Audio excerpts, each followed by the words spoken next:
बीजू जनता दल के राज्यसभा एमपी अमर पटनायक हमारे साथ जुड़ रहे हैं। Parliamentary standing committee on finance, जिसके आप मेंबर हैं, उन्होंने क्रिप्टो पर एक मीटिंग रखी थी और इसीलिए इनके ओपिनियंस जानना बहुत ज्यादा इंटरेस्टिंग होगा। तो सबसे पहले तो जो आपने पार्लियामेंट में सुना, जो फाइनेंस मिनिस्टर निर्मला सीतारमण हैं, उन्होंने जिस तरीके के जो बयान या जवाब दिए, उस पर सर आपका क्या रिएक्शन है? सबसे पहले देखिए, फाइनेंस मिनिस्टर जो कहे कि जो नया बिल आने वाला है वो पुराना बिल नहीं है, तो मुझे उसमें कोई ज्यादा सरप्राइज नहीं लगा, इसलिए कि पुराना बिल जो कॉन्टेक्स्ट में किया गया था उसके बाद सुप्रीम कोर्ट का भी तो और जजमेंट आ चुका है, और जो internet and mobile association of India का केस में, तो इसलिए मुझे पता था, मुझे लग रहा था कि जो नया बिल आएगा, गवर्नमेंट को नया बिल लाना ही पड़ेगा, और जो नया बिल होगा उसमें मुझे लगता है कि बैन से ज्यादा गवर्नमेंट को महसूस हुआ होगा कि अभी उसको रेगुलेट करना पड़ेगा, क्योंकि उसका मार्केट डेवलप हो चुकी है और ग्रोइंग। तो मार्केट फेलियर का सिचुएशन को प्रिवेंट करने के लिए गवर्नमेंट को कुछ रेगुलेशन लाना चाहिए। वो रेगुलेशन हार्ड रेगुलेशन होगा या सॉफ्ट रेगुलेशन होगा या मिडिल पाथ फॉलो होगा, वो देखने का बाकी है। वो जब बिल आएगा तब पता लगेगा। बट मुझे जो लग रहा है कि सेफेस्ट ऑप्शन, क्योंकि क्रिप्टो तो प्राइवेट क्रिप्टो करेंसी का कोई अंडरलाइंग वैल्यू तो है नहीं, कोई एसेट तो नहीं है, so very very risky proposition है। लेकिन लोग इसमें ऑलरेडी इन्वेस्ट कर चुके हैं, particularly people like you are very young, so you have been investing in this currency. But मुझे लगता है कि इसमें one to be very careful. Investor education को प्राइमेसी देते हुए जो फाइनेंस मिनिस्टर ने, ऑनरेबल फाइनेंस मिनिस्टर ने दोहराया, कई बार दोहराया कि, और मेंबर्स ने भी एक्सप्रेस किया कि इसके बारे में लोगों को एजुकेट करने का जरूरत है, तो उसको करना पड़ेगा। और सिमल्टेनियसली जो सेफेस्ट ऑप्शन है, मुझे लगता है कि एसेट क्लास को लेके, crypto as an asset proposition, उसको लेके सपोज आप रेगुलेशन करते हैं और उसको ही अलाउ करते हैं, और बाद में करेंसी का आता है, या करेंसी का सपोज अलाउ करते हैं तो हाइब्रिड, फिर उसमें रेगुलेशन का प्रॉब्लम आ जाता है। करेंसी होगा तो आरबीआई रेगुलेट करेगा, कमोडिटीज का होगा तो डिफरेंट स्टॉक एक्सचेंज है, डिफरेंट रेगुलेटर है, और अब सिक्योरिटीज है तो फिर डिफरेंट सेबी आ जाएगा। तो इसमें ये एक ऐसा एक इंस्ट्रूमेंट है जिसको एक्चुअली रेगुलेट करना बहुत डिफिकल्ट है। तो मेरा वही क्वेश्चन था फाइनेंस मिनिस्टर से कि आप सपोज बैन भी करते हैं, उसको आप एनफोर्स कैसे करेगा? आपका रेगुलेटरी कैपेसिटी है क्या?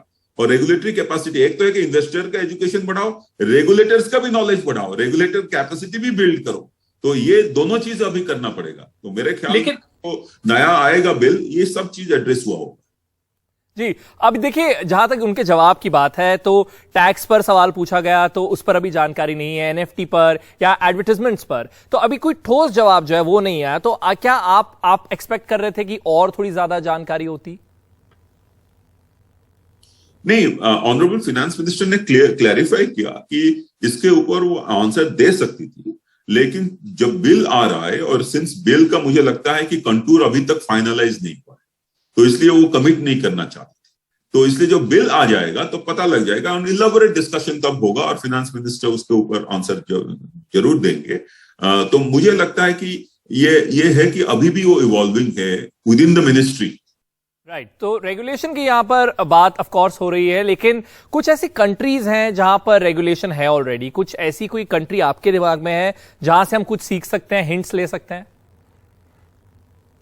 मेरे ख्याल में हम सबसे मैं तो सबका स्टडी नहीं किया हूं, लेकिन जितना जानता हूं, जितना पढ़ाई किया हूं, मुझे उसमें लगता है कि सिंगापुर का जो मॉडल है वो मुझे लगता है कि मॉड्यूलर टाइप है, मॉड्यूलर अप्रोच है, और उसको कैटेगराइज कर दिए हैं, और सब रेगुलेटर्स उसको each class of crypto currency को रेगुलेट कर रहे हैं। तो मुझे लगता है कि वो करने से इट इज लाइक, सपोज कोई बिल आ जाता है तो आप एक रेगुलेटर को इफेक्टिव डेट देते हैं कि इस दिन से वो इफेक्टिव हुआ, फिर एक साल वेट करके आप देखते हैं कि अच्छा ये परफॉर्मेंस में ये प्रॉब्लम हुआ था, तो दूसरा रेगुलेटर जब आएगा तो दूसरे रेगुलेटर को उसको मॉडिफाई कर लेंगे, अमेंडमेंट लाएंगे बिल में। तो ये अप्रोच इजी रहेगा इंडिया के क्षेत्र में इंप्लीमेंट करने के लिए, if Singapore model is followed. Singapore model I find is very easy in terms, it's very modular.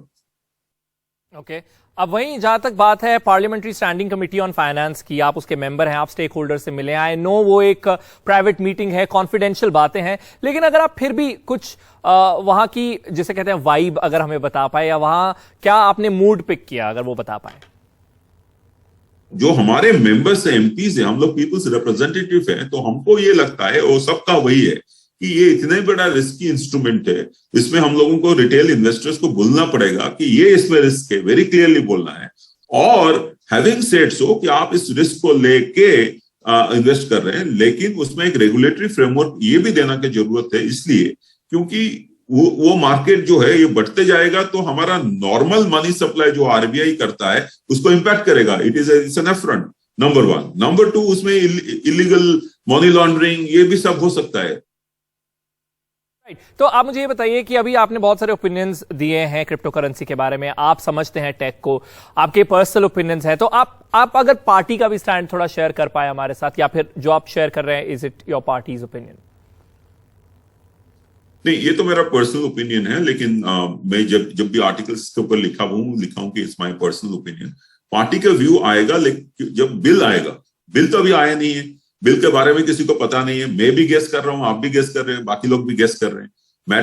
Madam said and she must have appreciated this sentiment in the house as well. तो ये जो bill जब आएगा तो उसका actual contours क्या है, कैसे रेगुलेशन है, whether it is safeguarding the interest of the retail investors, that is the most important objective.